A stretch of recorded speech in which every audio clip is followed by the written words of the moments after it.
국민연금공단에 대한 국회 보건복지위원회의 국정감사가 10시부터 전주의 국민연금공단 본사에서 진행이 되고 있습니다.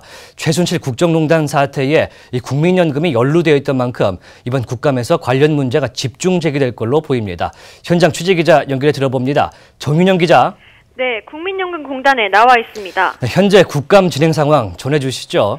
네, 방금 전 10시부터 진행된 국감에는 이원희 이사장 직무대행이 출석해 선서하고 국민연금공단의 업무 활동에 대해 간략하게 소개했습니다.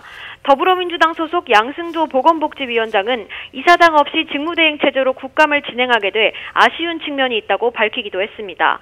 국감장 밖 본사 1층에서는 국민연금 노동조합 등이 삼성물산과 제일모직 합병 과정의 불법 부당 행위를 철저히 밝히고 관련자를 엄중 처벌해달라는 피켓을 들고 서 있기도 했습니다. 네, 이번에 국민연금공단 국감 이사장이 없이 진행되기 때문에 힘이 빠진 국감이 될 것이다. 이런 예상도 나왔었는데 어떻습니까?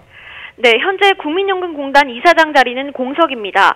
최순실 국정농단 사건 당시 삼성물산과 제일모직 합병을 도운 혐의를 받은 문영표 전 국민연금공단 이사장이 지난해 말 구속 기소되면서 이사장 자리는 10개월 넘게 비어있는 상태입니다.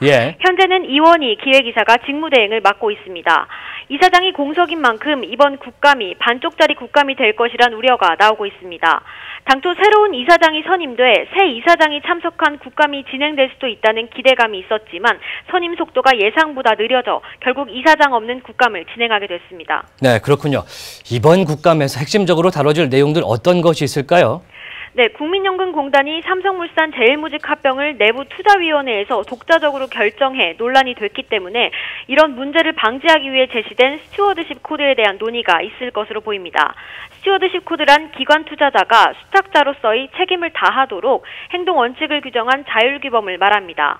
정춘숙 더불어민주당 의원은 국민연금이 삼성물산과 제일모직 합병을 찬성하면서 2천억 원이 넘는 손실을 입었다고 주장하기도 했습니다. 게다가 당시 합병에 개입했다는 의혹을 받는 리서치 팀장이 승진한 것으로 드러나 정 의원은 국감에서 관련자 책임 요구와 재발 방지 대책을 물을 계획입니다. 또 오재세 더불어민주당 의원, 윤소아 정의당 의원 등이 국민연금의 사각지대를 보여주는 자료를 공개하고 문제를 지적한 만큼 관련 내용도 국감에서 다뤄질 것으로 보입니다. 지금까지 국민연금공단에서 아시아경제TV 정윤영입니다.